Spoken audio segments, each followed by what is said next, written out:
Nested if statement को study करेंगे। An if statement within an if statement is called nested if statement. एक if के अंदर दूसरी इफ का आ जाना हमारे पास नेस्टेड इफ कहलाता है। In nested structure the control enter into the inner if when the outer condition is true. जब हमारे पास आउटर इफ की कंडीशन क्या होगी, दुरुस्त होगी, तो देन कंट्रोल हमारे पास इनर इफ के पास मूव कर जाएगा। अब हम इसका सिंटैक्स देखते हैं कि ये हमारे पास ब्लैक बॉक्स है। अब इस ब्लैक बॉक्स के अंदर हमारे पास ये जो आउटर इफ है, अब इस आउटर इफ की कंडीशन कि जब हमारे पास ये वाली कंडीशन ट्रू होगी तो कंट्रोल यहां से मूव करके इनर के पास आ जाएगा। जब हमारे पास ये इनर इफ की कंडीशन ट्रू होगी तो हमारे पास इफ का ये वाला ब्लॉक एग्जीक्यूट होगा।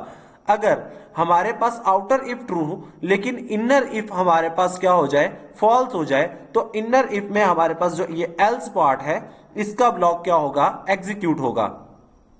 जब हमारे पास आउटर इफ की कंडीशन फॉल्स हो जाए तो ये हमारा आउटर इफ का ब्लॉक स्किप हो जाएगा और हमारे पास इसका जो एल्स पार्ट है इसका ब्लॉक हमारे पास एग्जीक्यूट होगा।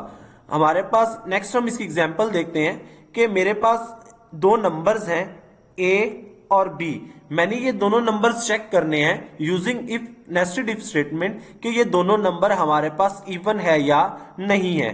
तो मेरे पास ए इन डेटा टाइप, मेरे पास वेरिएबल उसको मैंने 10 से इनिशियलाइज कर दिया, बी मेरे पास दूसरा वेरिएबल उसको मैंने 4 से इनिशियलाइज कर दिया।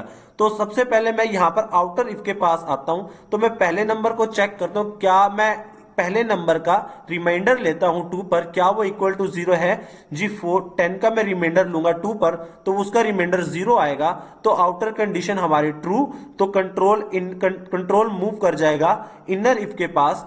अब इनर इफ में हमारे पास बी का रिमाइंडर लेगा, यानी कि बी में मेरे पास क्या रखा हुआ है 4, तो 4 का मॉड लेगा किस पर, 2 पर। तो 2 पर जब मॉड लेगा तो इसका चेक करेगा क्या ये इसका जो मॉड 0 हमारे पास आया है क्या वो इक्वल टू 0 है जी। अगर हमारे पास इसका मॉड भी इक्वल टू 0 हो तो देन हमारे पास a and b is even के हमारे पास ये दोनों नंबर हमारे पास क्या है, इवन है। अगर हमारे पास आउटर कंडीशन क्या हो जाए, ट्रू हो जाए, लेकिन हमारे पास यहां पर ये वाली कंडीशन ट्रू ना हो तो देन हमारे पास एग्जीक्यूट होगा कि ए इज ओनली इवन, के हमारे पास जो ए नंबर है वो सिर्फ ओनली इवन हमारे पास है। अगर हमारे पास ये आउटर कंडीशन फॉल्स हो जाए तो ये इसका इफ वाला ब्लॉक हमारे पास स्किप हो जाएगा, कंट्रोल एल्स इफ के पास आएगा।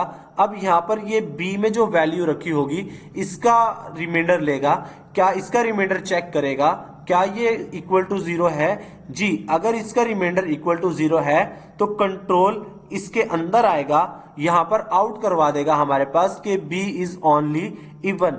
अगर हमारे पास ये वाला ब्लॉक भी यहां से भी कंडीशन फॉल्स हो जाए और यहां से भी हमारे पास कंडीशन फॉल्स हो जाए, जब दोनों ही इफ की कंडीशंस फॉल्स हो गई हैं तो इसका हमारे पास एल्स ब्लॉक एग्जीक्यूट होगा, तो हमें आउटपुट मिलेगी बोथ आर ऑड, के जी हमारे पास दोनों नंबर क्या हैं, ऑड हैं हमारे पास।